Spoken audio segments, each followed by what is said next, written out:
Hello friends, welcome to savage point. இன்னைக்கு நம்ம listing வீடியோவில் உலகம் முழுக்க இருக்கிறதுலே மிகவும் மர்மங்கள் நிறைஞ்ச human like cryptid creatures and humanoid urban legend மான்ஸ்டர்ஸை பற்றி தான் பார்க்க போகிறோம். வீடியோக்குள்ளே போகிறதுக்கு முன்னாடி சில முக்கியமான விஷயங்களை ஷேர் பண்ணிக்கிறேன். ஸோ இந்த சேனல்லையும் சரி, சேவேஜ் எம்பையர்லையும் சரி, நான் பேசி வீடியோஸ் போட்டு ரொம்ப நாள் ஆகுதுன்றது உங்களுக்கே தெரியும். அதுக்கு முக்கியமான காரணமே நான் போடுற வீடியோஸ்க்கு எதிர்பார்க்குற சப்போர்ட் கிடைக்காததை தான் சொல்லணும். பிகாஸ் என்னோட வீடியோ மேக்கிங் மெத்தடாலஜி பார்த்தீங்கன்னா ஃபர்ஸ்ட் ஒரு டாபிக் எடுத்து அதுக்கு ஸ்கிரிப்ட் ரைட் பண்ணி, ஆடியோ ரெக்கார்ட் பண்ணி, சோர்ஸ் டவுன்லோட் பண்ணி, அது வீடியோ எடிட் பண்ணி, ஃபைனலி தம்ப்நெயில் மேக் பண்ணி அப்லோட் பண்றதுக்கு சாலிடா ஒரு 15 மணி நேரம் ஒர்க் டைம் ஆகும். இன்னும் 8 நிமிஷத்தை கிராஸ் பண்ற வீடியோனா 1.5 நாள் கூட டைம் ஆகும். அவ்வளோ டைம் ஸ்பெண்ட் பண்ணியும் எதிர்பார்க்குற சப்போர்ட் கிடைக்காத காரணத்தினால தான் 2 சேனல்ஸ்லயும் நான் பேசி வீடியோஸ் போடுறதையும் நிறுத்திக்கிட்டு அகில் ப்ரோ பேச முடியாத போற சிச்சுவேஷன்ல மட்டும் தான் நான் பேசி வீடியோஸ் மேக் பண்றேன். இன்கேஸ் நானும் ரெகுலரா பேசணும்னு ஆசைப்படுறீங்கன்னா நம்ம சேனலுக்கு தொடர்ந்து சப்போர்ட் பண்ணுங்க. இனிமே நானும் அடிக்கடி கண்டென்ட்ஸ் மேக் பண்றேன். தென் ஏற்கனவே சொன்ன மாதிரி யாருக்காவது DC, Marvel, Hollywood, anime, gamings, cartoons இந்த மாதிரி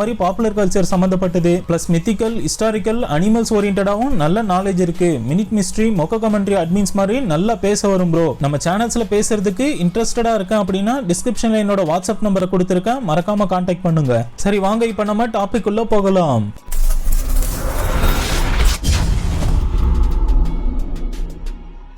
நம்ம லிஸ்ட்ல 7th பிளேஸ்ல பார்க்க போறது மப்பிங்குவாரி. இதை இன்னொரு வகையில ஜூமா அப்படின்னு கூட சொல்லுவாங்க. பிரேசிலியன் ஃபோக்லர் படி அமேசான் காட்டியும் அதுல வாழ்ற எல்லா உயிரினங்களையும் இந்த கிரீச்சர் பாதுகாக்கிறதா இன்னமும் பிரேசிலியன் உள்ளூர்வாசிகளால நம்பப்படுது.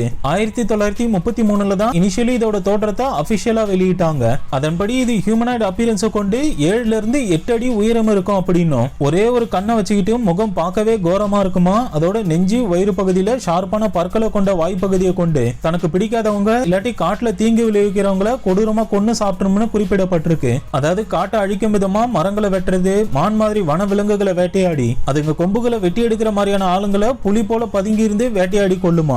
ஆரம்பத்துல இதோட கால் தடயத்தையும் கிளா மார்க்கிங்ஸ்லாம் வச்சு இது ஏதோ கரடியோட தான் இருக்கலாம்னு கிரிப்டோசாலஜிஸ்ட்லாம் நினைச்சிருக்காங்க. ஆனா இது ஏற்படுத்தின தடயங்களை தாண்டி வேட்டையாடின விதம், ஹேர் சாம்பிள்ஸ்லாம் வச்சு இது எந்த ஒரு உயிரினத்தோடவும் ஒத்து போகாத காரணத்தினால 20ஆம் நூற்றாண்டோட இறுதியில இதுவுமே பிக் ஃபுட் மாதிரி ஒரு அர்பன் லெஜெண்ட் மான்ஸ்டர் தான் அப்படின்றத கவர்மெண்ட் அபிஷியல்ஸே நம்ப ஆரம்பிச்சாங்க. அண்ட் லேட்டர் பீரியட்ஸ்ல இதன் கதைகள் அடிக்கடி வெளிவந்துகிட்டே இருந்ததுனால உள்ளூர் மக்கள் காட்டுக்குள்ள போறதையே டோட்டலா நிறுத்திக்கிட்டாங்க. அது மட்டும் இல்லாம வெளியாட்கள் போறதுக்கும் நிறைய கட்டுப்பாடுகள் விதிக்கப்பட்டது.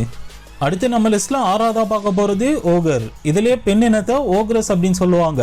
இது உங்களோட அப்பியரன்ஸும் பார்க்க ஆல்மோஸ்ட் கிரீக் மித்தாலஜில வர சைக்ளாப்ஸ போல இருக்கும். பட் முகம் அசிங்கமா இருந்தாலும் 2 கண்கள், நீளமான காதுகளை கொண்டு கொஞ்சம் விகாரமா இருக்கும். இதுங்க பார்க்க மட்டும் பயங்கரமா இருக்காது, செயல்களும் ரொம்ப கொடூரமா இருக்குமா. அதுல முக்கியமா இதுங்களோட பிரதான உணவே பாத்தீங்கன்னா குழந்தைகளும் சக மனுஷங்களையும் தான் சாப்பிடும்னு சொல்றாங்க. மற்ற கிரிப்டோசாலஜி கிரீச்சர்ஸை கம்பேர் பண்ணும்போது இதோட கதைகள் ரொம்ப பழமை வாய்ந்ததா இருக்கு. ஏன்னா இதோட ஃபர்ஸ்ட் சைட்டிங் 12th செஞ்சுரியில இருந்தே ஆரம்பிச்சிருக்கு. அந்த காலகட்டங்களில் பிறந்த குழந்தைகளை ஓக்ரஸ் தூக்கிட்டு போய் கொன்னு சாப்பிடுறதையும், குழந்தைகள் கிடைக்காத பட்சத்துல பெரியவங்களை சாப்பிடுறதையும் நேர்ல பார்த்துட்டு பல பேர் பயந்து ரிப்போர்ட் பண்ணிருக்காங்க.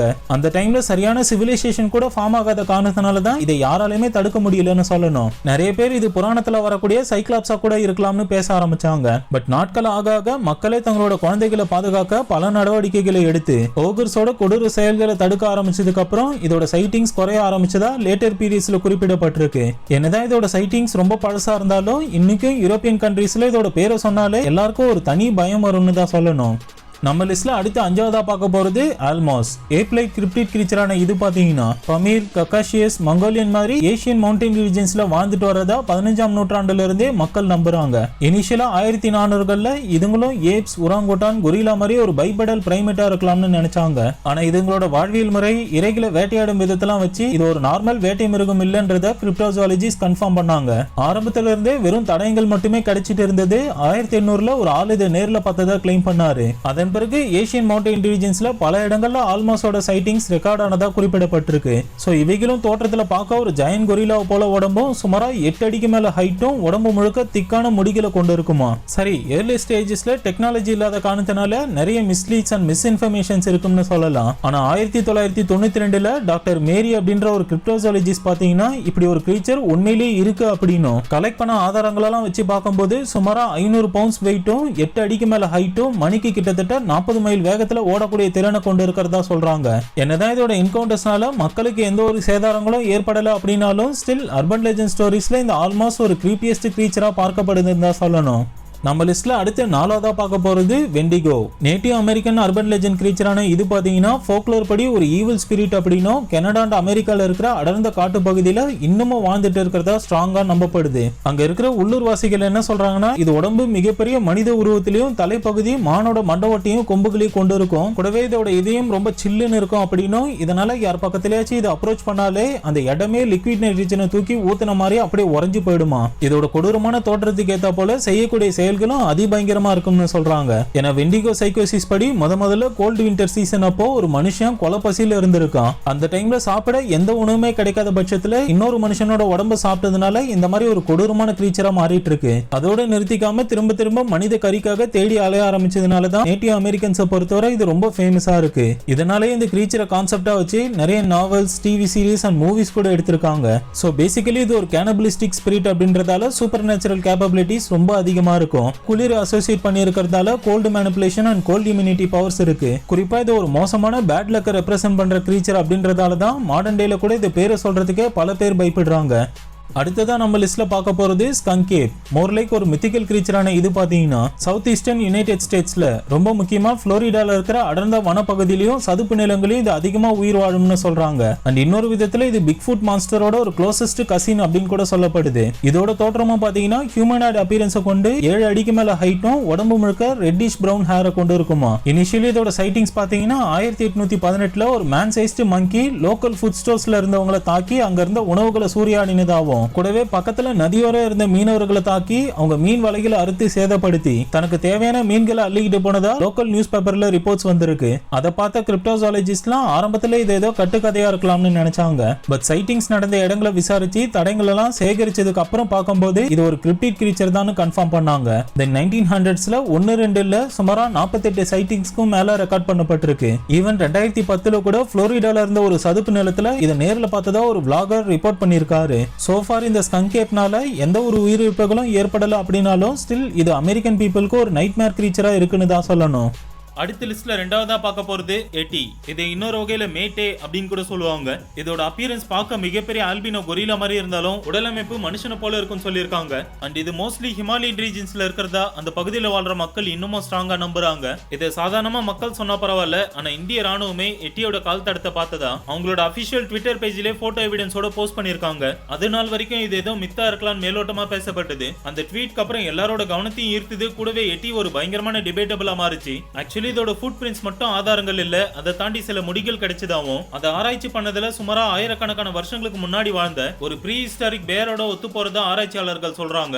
அதனால இது ஒரு கிரிப்டோசாலஜி கிரீச்சரா மட்டும் இல்லாம ஒரு ஏன்ஷியன்ட் அனிமல் இன்னமும் உயிர் வாழ்ந்துட்டு இருக்கிறதுக்கான சான்சஸ் நிறைய இருக்கு. அண்ட் இதே போல கிரீச்சர் ஹிமாலயன் ரீஜன்ல மட்டும் இல்ல, அமெரிக்கா, ரஷ்யா மாதிரி நாடுகளில் தென்பட்டதா குறிப்பிடுறாங்க. அதோட எட்டியை பேஸ் பண்ணி Monsters Inc, Mummy, Rise of the Guardians இப்படி பல படங்கள் வந்திருக்கிறதால மிஸ்ட்ரி கிரீச்சர்ஸ் பொறுத்தவரை கண்டிப்பா இது முக்கியமான ஒண்ணுன்னு தான் சொல்லணும். ஸோ நம்ம லிஸ்ட்டை முதலெடுத்து பிடிச்சிருக்கிறது பிக்ஃபுட்.